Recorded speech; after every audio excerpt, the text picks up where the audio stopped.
নমস্কাৰ আকাশবাণী গুৱাহাটী কেন্দ্ৰৰ বিয়লিৰ আঞ্চলিক বাতৰি পঢ়িছো জুলি শৰ্মা বৰুৱাই ৰাষ্ট্ৰপতি শ্ৰীমতী দ্ৰৌপদী মুৰ্মুৱে কৈছে যে উত্তৰ পূৰ্বাঞ্চলত শান্তি বৰ্তাই ৰখাৰ বাবে কেন্দ্ৰীয় চৰকাৰে বিশেষ গুৰুত্ব আৰোপ কৰিছে আৰু অঞ্চলটোৰ বিভিন্ন সমস্যা বিগত 10 বছৰত সমাধান কৰা হৈছে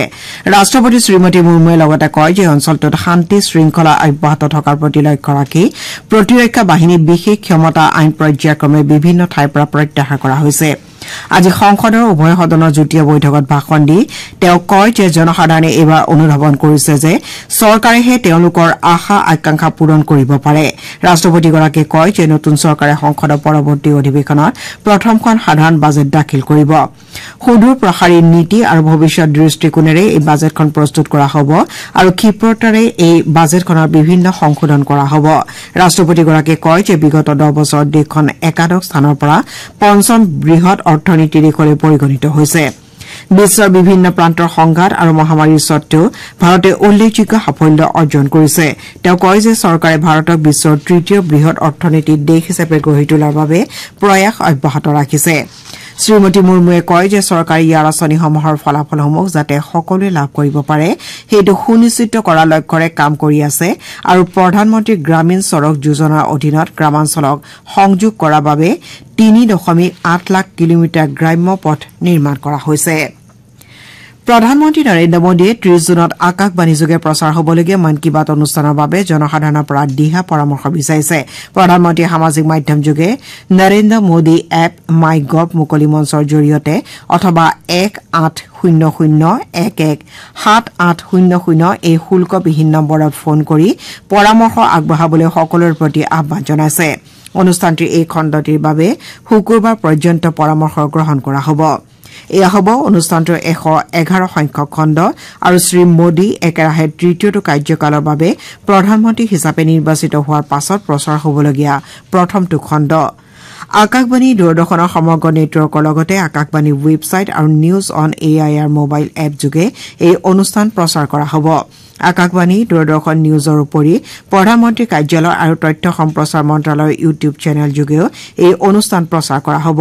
এই অনুষ্ঠানৰ পাছতে আকাশবাণীয়ে ইয়াৰ আঞ্চলিক ভাষান্তৰ প্ৰচাৰ কৰিব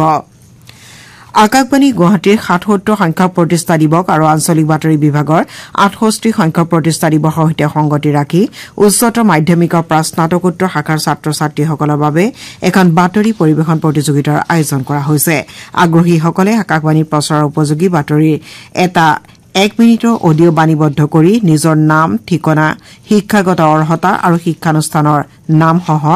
97166 80969 আৰু 96196 86659 নম্বৰলৈ হোৱাটছএপ যোগে প্ৰেৰণ কৰিব পাৰিব কাইলৈ সন্ধিয়া 7 বজা পৰ্যন্ত অডিঅ' প্ৰেৰণ কৰিব পাৰিব নিৰ্বাচিত 3গৰাকী প্ৰতিযোগী অহা 1 জুলাইত গুৱাহাটীৰ মাছখোৱাৰ প্ৰাগজ্যোতি সাংস্কৃতিক প্ৰকল্পত আয়োজিত প্ৰতিষ্ঠা দিৱসৰ অনুষ্ঠানত পুৰস্কৃত কৰা হ'ব দেশৰ উচ্চতম ন্যায়ালয়ৰ নিৰ্দেশ মৰ্মে বিভিন্ন ৰাজ্যৰ লগতে অসমৰ নগাঁৱতো অহা 29 জুলাইৰ পৰা 3 আগষ্টলৈ লোক আদালত অনুষ্ঠিত হ'ব 6 দিনীয়াকৈ আয়োজন কৰা বিশেষ লোক আদালতত দ্ৰুত আপোচ আৰু বিবাদ নিষ্পত্তি চূড়ান্ত আৰু কাৰ্যকৰী নিষ্পত্তি কম খৰচত বিবাদ নিষ্পত্তি আদালতৰ মাচুল ঘূৰাই দিয়া আদি বিষয়সমূহৰ গুৰুত্ব দিয়া হ'ব এই সন্দৰ্ভত সবিশেষ তথ্য উচ্চতম ন্যায়ালয়ৰ ৱেবছাইটত উপলব্ধ কৰা হয় নাগালেণ্ডত কালি অনুষ্ঠিত নগৰীয়া নিগম নিকায়ৰ নিৰ্বাচনত 83.54% ভোটদান হয় ৰাজ্যখনৰ 3খন পৌৰসভা আৰু 21খন জিলা পৰিষদৰ বাবে এই নিৰ্বাচন অনুষ্ঠিত হৈছিল 20 বছৰ বিৰতিৰ পাছত অনুষ্ঠিত এই নিৰ্বাচনত মহিলাৰ বাবে 33% আসন সংৰক্ষণ কৰা হৈছিল নিৰ্বাচনত 214টা ৱাৰ্ডৰ 420টা কেন্দ্ৰত ভোট গ্ৰহণ কৰা হৈছিল আইচিচি টি20 বিশ্বকাপ ক্ৰিকেট প্ৰতিযোগিতাৰ আজি নিশা গায়ানাৰ প্ৰভিডেন্স ষ্টেডিয়ামত হ'বলগীয়া দ্বিতীয়খন ছেমি ফাইনেলত ভাৰত ইংলেণ্ডৰ বিৰুদ্ধে অৱতীৰ্ণ হ'ব খেলখন ভাৰতীয় সময় অনুসৰি নিশা 8 বজাত অনুষ্ঠিত হ'ব প্ৰতিযোগিতাত সুন্দৰ প্ৰদৰ্শন আগবঢ়াই ভাৰতে এতিয়ালৈকে আটাইকেইখন খেলতে জয়লাভ কৰিছে ইপিনে ট্ৰিনিডাডৰ ব্ৰায়ান লাৰা ষ্টেডিয়ামত অনুষ্ঠিত প্ৰথমখন ছেমি ফাইনেলত দক্ষিণ আফ্ৰিকাই আফগানিস্তানক 9 উইকেটত পৰাস্ত কৰে বিয়লিৰ আঞ্চলিক বাতৰি ইমানেই নমস্কাৰ